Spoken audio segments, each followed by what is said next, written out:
Dalam seminggu terakhir, Brigade Al-Qassam meluncurkan serangan hingga 57 kali. Serangan ganas sayap militer Hamas itu pun diklaim menimbulkan kerugian besar bagi Zionis. 53 perwira dan tentara IDF tewas, serta 68 kendaraan militer Zionis hancur dalam serangan tersebut. Dilansir dari Al-Mayadin, hal itu diungkapkan oleh juru bicara militer Brigade Al-Qassam, Abu Ubaidah pada Kamis 25 Januari. Menurut Abu Ubaidah, pejuang perlawanan kelompok tersebut melakukan 57 operasi berbeda dalam seminggu terakhir, yang mana serangan tersebut membuat 53 perwira pasukan pertahanan Israel atau IDF tewas bergelimpangan.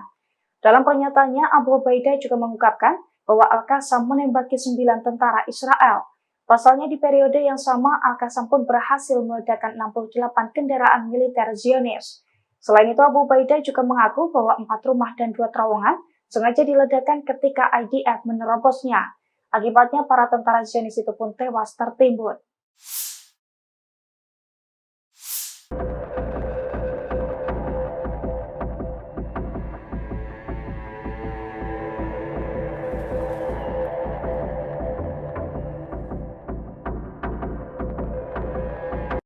Houthi melakukan balas dendam paling mematikan ke Israel seusai pasukan pertahanan Israel atau IDF menghujani Lebanon dengan bom fosfor putih. Houthi meluncurkan serangan 2 drone ke situs vital Zionis pada Kamis 25 Januari. Akibat serangan balas dendam dari Houthi tersebut, Iron Dome Israel jebol hingga membuat sejumlah titik Zionis terbakar. Dilansir dari Tribunnews.com, Hizbullah mengaku menyerang situs sistem pertahanan udara Israel dan platform Iron Dome di dekat pemukiman Kfar Blum pada Kamis 25 Januari. Dalam pernyataannya, Hizbullah menyebut mengerahkan 2 drone untuk menghantam situs Iron Dome Israel. Sebelum serangan ganas itu, milisi perlawanan Lebanon tersebut juga telah menyerang situs Jal Al-Alam, termasuk pula situs radar di wilayah peternakan Seba yang diduduki oleh Israel. Namun tidak dijelaskan lebih rinci mengenai total korban jiwa dalam rentetan serangan Houthi tersebut. Diketahui sebelumnya rentetan serangan mematikan itu terjadi ketika Israel melanjutkan serangan kekerasannya terhadap kota-kota dan desa-desa di selatan Lebanon, yang mana serangan tersebut dilakukan Zionis dengan menggunakan bom fosfor putih.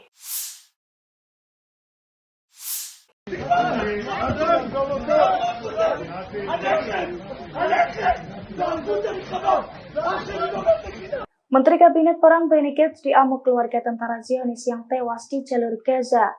Benny Gantz disalahkan atas kematian tentara yang bertempur dengan Hamas di Camp Al-Maghazi pada Senin 22 Januari lalu. Dilansir dari Tribunnews.com, Benny Gantz diamuk kakak laki-laki dari Mayor Adam Besmut, salah satu dari 24 tentara yang tewas di Camp Al-Maghazi. Pria tersebut murka saat Benny Gantz datang ke pemakaman adiknya tersebut. Saat pemakamannya dilaksanakan pada Rabu 24 Januari tersebut, pria itu menunjuk sambil memaki Benny Gantz. Ia juga menuntut agar Benny Gantz segera mengakhiri perang di Gaza. Ia pun menekankan bahwa perang di Gaza merupakan tanggung jawab Benny Gantz, namun justru menumbalkan para tentara. Mendapatkan perlakuan itu, Benny Gantz hanya terdiam. Sementara petugas keamanan dan orang-orang yang hadir berupaya menjauhkan kakak Mayor Adam dari Benny Gantz karena emosinya meluap.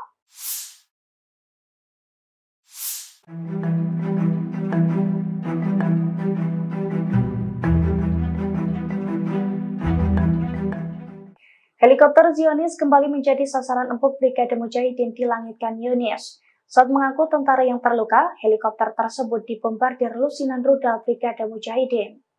Video Brigade Mujahidin menargetkan helikopter pasukan pertahanan Israel atau IDF itu diunggah di media sosial X Sofar News pada Jumat 26 Januari. Dalam video terlihat helikopter IDF terbang di langit Khan Yunis. Melihat hal itu, Brigade Mujahidin pun menembakkan sejumlah rudal permukaan udara ke arah helikopter Zionis tersebut. Sementara dalam video lainnya, sebelum menjadi target Brigade Mujahidin, tampak helikopter IDF itu terbang rendah di Khan Yunis. Helikopter tersebut diduga tengah mengangkut tentara Zionis yang terluka akibat pertempuran sengit dengan pasukan perlawanan di Khan Yunis. Sementara hingga saat ini belum diketahui total korban jiwa dalam serangan udara tersebut. Militer Israel juga belum memberikan keterangannya soal serangan ke helikopter IDF tersebut.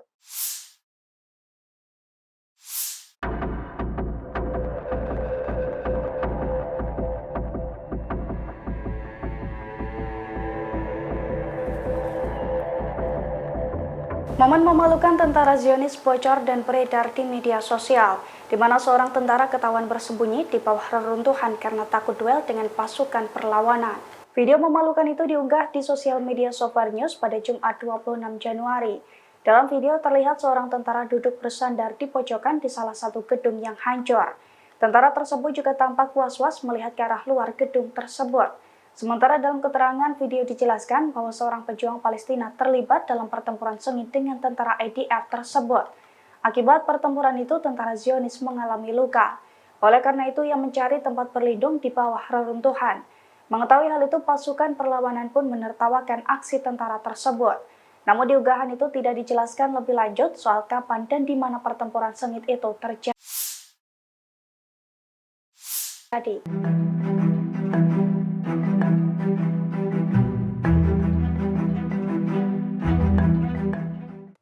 Israel siaga tinggi hingga mengerahkan pasukan militer dalam jumlah besar-besaran di perbatasan utara dengan Lebanon.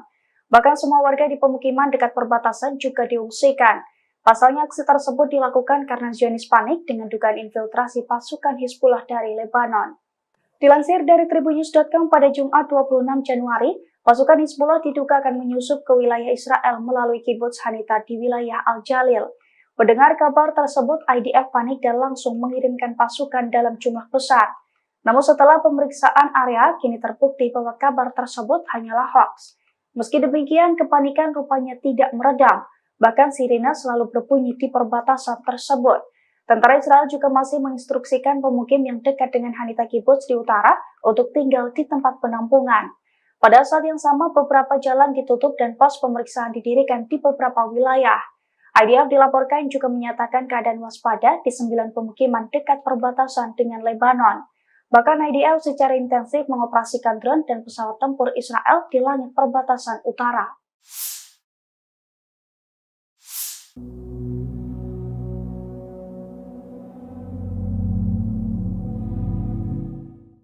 Perang terancam semakin meluas melibatkan Israel dan Iran. Potensi perang pecah seusai mantan senior rezim Zionis mengatakan Iran menjadi target sah serangan militer Israel. Dikutip dari The Telegraph, hal tersebut disampaikan oleh Menteri Ekonomi dan Industri Israel, Nir Barkat. Pernyataan Barkat disampaikan di tengah konflik panas Timur Tengah. Barkat mengatakan Iran tidak akan lolos begitu saja. Bahkan ia mengibaratkan Iran merupakan kepala ular. Lantas Barkat merekomendasikan menggunakan strategi yang digunakan mantan Presiden Amerika Serikat, yakni John F. Kennedy. Adapun strategi itu soal sebuah rudal dari Kuba akan dibalas dengan sebuah rudal dari Moskow. Di satu sisi, Al-Mayadinat melaporkan Komandan Angkatan Darat Iran, yakni Brigadir Jenderal Keumat Heydari mengomentari pernyataan tersebut. Ia mengatakan Iran siap menghadapi ancaman apapun, bahkan Tehran berada dalam posisi siap tempur dan pertahanan tinggi. Download Tribun X sekarang, menghadirkan lokal menjadi Indonesia.